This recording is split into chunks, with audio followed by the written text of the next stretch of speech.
ಇದೇನಾ ಬೆಂಗಳೂರು, ಇದೇನಾ ಬ್ರ್ಯಾಂಡ್ ಬೆಂಗಳೂರು ಅಂತ ಇವತ್ತು ಜನ ಪ್ರಶ್ನೆ ಮಾಡ್ತಾ ಇದ್ದಾರೆ. ಒಂದು ಕಡೆ ವರುಣನ ಆರ್ಭಟಕ್ಕೆ ಬಹುತೇಕ ಅಂಡರ್ ಪಾಸ್ಗಳು ಈಗ ಜಲಾವೃತವಾಗಿದ್ದಾವೆ. ಅಂಡರ್ ಪಾಸ್ಗಳು ಜಲಾವೃತವಾದರೆ ಮತ್ತಷ್ಟು ಸಮಸ್ಯೆ ಬಿಗಡಾಯಿಸುತ್ತೆ. ಮಡಿವಾಳದ ಅಯ್ಯಪ್ಪ ಅಂಡರ್ ಪಾಸ್ನಲ್ಲಿ ಈಗ ನೀರು ತುಂಬಿಕೊಂಡಿದೆ. ಬೆಂಗಳೂರಿನಲ್ಲಿ ರಣಮಳೆಗೆ ಅಲ್ಲೋಲ ಕಲ್ಲೋಲ ಆಗ್ತಾ ಇದೆ. ಅನೇಕ ಅಂಡರ್ ಪಾಸ್ಗಳು ಈಗ ತುಂಬ ಹೋಗ್ಬಿಟ್ಟಿದ್ದಾವೆ. ಅಂಡರ್ ಪಾಸ್ನಲ್ಲಿ ವಾಹನಗಳು ಸಂಚರಿಸದಂತಹ ಪರಿಸ್ಥಿತಿ ಈಗ ನಿರ್ಮಾಣ ಆಗ್ತಾ ಇದೆ. ವರುಣನ ಆರ್ಭಟಕ್ಕೆ ಬಹುತೇಕ ಅಂಡರ್ ಪಾಸ್ಗಳು ಜಲಾವೃತವಾಗಿದ್ದಾವೆ. ಇವತ್ತು ಅಂಡರ್ ಪಾಸಲ್ಲಿ ಹೋಗಬೇಕಾದಂಥ ನೀರೆಲ್ಲಿ ಹೋಗ್ತಾ ಇದೆ? ರಸ್ತೆ ಮೇಲೆ ಹೋಗ್ತಾ ಇದೆ. ಇದು ಮಡಿವಾಳದ ಅಯ್ಯಪ್ಪ ಲೇಔಟ್ನಲ್ಲಿ ಆಗಿರುವಂತಹ ಒಂದಿಷ್ಟು ಘಟನೆಗಳನ್ನು ಗಮನಿಸ್ತಾ ಇದ್ದೀರಾ. ನೋಡಿ, ದೃಶ್ಯಾವಳಿಯಲ್ಲಿ ನೀವೇ ನೋಡ್ತಾ ಇದ್ದೀರಾ. ಒಂದು ಕಡೆ ರಸ್ತೆ ಗುಂಡಿಗಳು, ಮತ್ತೊಂದು ಕಡೆ ಸರಿಯಾದಂಥ ರಾಜಕಾಲುವೆ ವ್ಯವಸ್ಥೆ ಇಲ್ಲ. ರಾಜಕಾಲುವೆಯಲ್ಲಿ ಹೋಗಬೇಕಾದಂಥ ನೀರು ರಸ್ತೆ ಮೇಲೆ ಹೋಗ್ತಾ ಇದೆ. 3-4 ದಿವಸ ಆದರೂ ಕೂಡ ನೀರು ಇಂಗ್ತಾ ಇಲ್ಲ. ಎಲ್ಲ ಕಡೆನೂ ಕೂಡ ಕಾಂಕ್ರೀಟ್ಮಯ ಆಗಿರೋದ್ರಿಂದ ಇಲ್ಲಿ ಹೇಳೋರಿಲ್ಲ ಕೇಳೋರಿಲ್ಲ.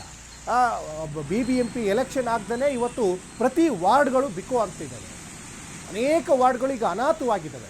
ವಾರ್ಡ್ಗಳ ಅಭಿವೃದ್ಧಿ ಆಗ್ತಾ ಇಲ್ಲ. ಯಾಕಂದರೆ ಒಂದು ಕಡೆ ರಾಜಕಾರಣಿಗಳು ವೋಟ್ ಕೇಳೋಕ್ಕೆ ಮಾತ್ರ ಕೆಲವೊಂದಿಷ್ಟು ಏರಿಯಾಗಳಿಗೆ ಭೇಟಿಯನ್ನು ಕೊಡ್ತಾರೆ. ಆದರೆ ಇಂಥ ಸಮಸ್ಯೆ ಬಂದಾಗ ಎಲ್ಲಿರ್ತಾರೆ ಜನಪ್ರತಿನಿಧಿಗಳು?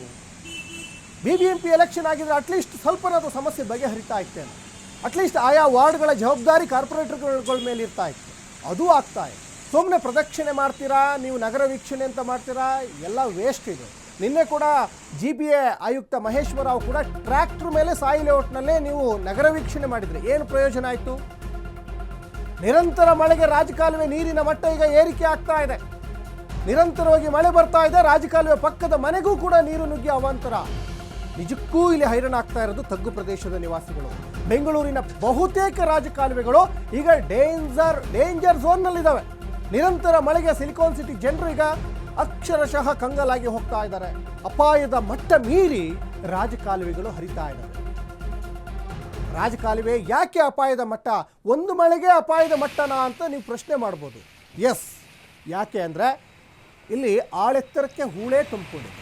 ಹೂಳೇ ಇಲ್ಲಿ ತೆಗೆದಿಲ್ಲ ಅಂದರೆ ಆ ಹೂಳು ಮೇಲ್ಗಡೆ ನೀರು ಸಹಜವಾಗಿ ಹರ್ಕೊಂಡು ಹೋಗುವಾಗ ರಸ್ತೆ ಮೇಲೆ ಬರ್ತದೆ. ನೋಡಿ, ಇದು ಸಮುದ್ರದ ಬೀಚ್ ಅಲ್ಲ ಸ್ವಾಮಿ, ಇದು ಅಲೆಗಳು ಅಂದ್ಕೊಂಡಿದ್ದಾರೆ. ಇದನ್ನು ಅಲೆಗಳಲ್ಲ, ಇದು ಯಾವುದೇ ಸರೋವರನೂ ಅಲ್ಲ.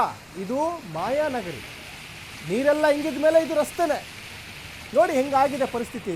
ಮುಂಗಾರು ಪೂರ್ವ 1-2 ಮಳೆಗೆ ಈ ಥರ ಆದರೆ ಮುಂಗಾರಿನಲ್ಲಿ ನಿರಂತರ ಮಳೆ ಬರ್ತದೆ. ಅವಾಗ ಹೆಂಗೆ? ಯಾಕೆ GBA ಇನ್ನೂ ಕ್ರಮ ತೆಗೆದುಕೊಂಡಿಲ್ಲ? ಸರ್ಕಾರ ಯಾಕೆ ಕ್ರಮ ತೆಗೆದುಕೊಂಡಿಲ್ಲ ಅಂತ ಪ್ರಶ್ನೆ ಮಾಡ್ತಾ ಇದ್ದಾರೆ. ಮತ ಕೊಟ್ಟು ಗೆಲ್ಲಿಸಿದಂಥ ಜನ ಇವತ್ತು ಹಿಡಿ ಶಾಪ ಹಾಕ್ತಾ ಇದ್ದಾರೆ ಜನಪ್ರತಿನಿಧಿಗಳಿಗೆ.